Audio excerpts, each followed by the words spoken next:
Audiobook excerpt from You're Welcome by Dave O'Connell, read by the author. Korean DMZ, 1968. Pueblo Incident. On January 23rd, while Korean police and soldiers were still chasing the infiltrators, the North Koreans seized the USS Pueblo, a World War II cargo ship that had been converted to a spy ship less than a year earlier.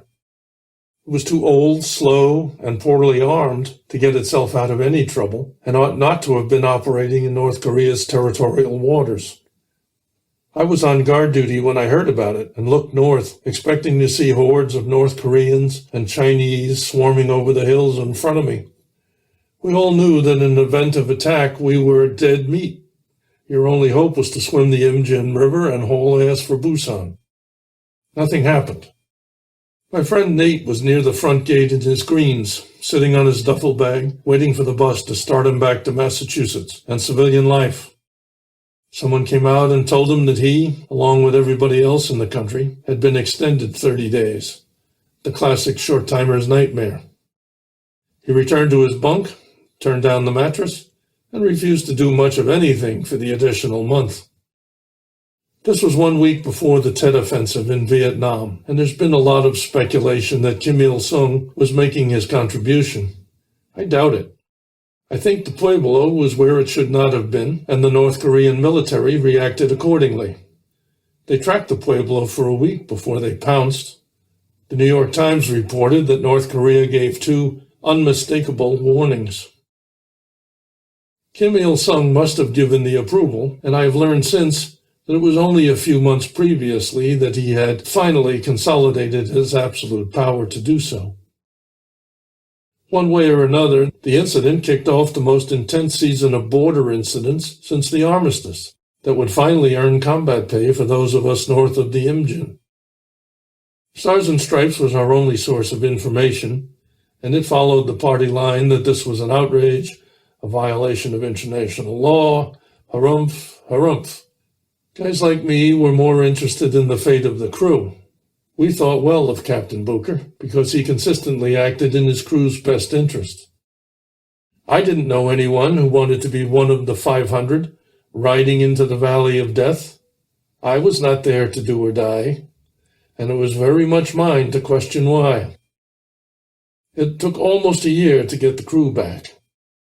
Booker was made the scapegoat and court-martialed. The Pueblo is still on display in North Korea. In 2013, they gave it a new coat of paint. The air defenses of South Korea were non-existent. We heard that there were only 6 tactical aircraft in the whole country. The command sought to reassure us that an aircraft carrier was being detached from Vietnam and sent to Korea. It did not arrive for weeks. At the end of January, multiple Air National Guard and Air Reserve units were activated. Several were deployed to South Korea, most of which were still there when I left for the States a year later. That must have put a dent in a few law practices and real estate businesses. The Navy put an indefinite hold on discharges from the reserves. It was not until March 30th that the United Nations Command could announce that North Korea no longer had air superiority. 20 years later, I was working at a small telecom company on Cape Cod. The owner, the bill collector, and I got into a conversation about where we were when the Pueblo was taken. For us, it was a day like Pearl Harbor or the Kennedy assassination. Ed, the owner, had been an Air Force signalman somewhere in the mountains of Iran. There were few communications satellites, so messages traveled by relaying them from one microwave ground station to another via teletype. Teletypes produced ticker tape. Ed's job was to take the tape off an incoming machine and manually feed it into an outgoing machine. You could not just connect the tape coming off one machine directly into the feed of another because the speeds did not match, and inevitably the tape would either pile up on the floor and snarl or go taut and break. As a born tinkerer with too much time on his hands, Ed had devised take-up reels that absorbed the speed variations and automated the process.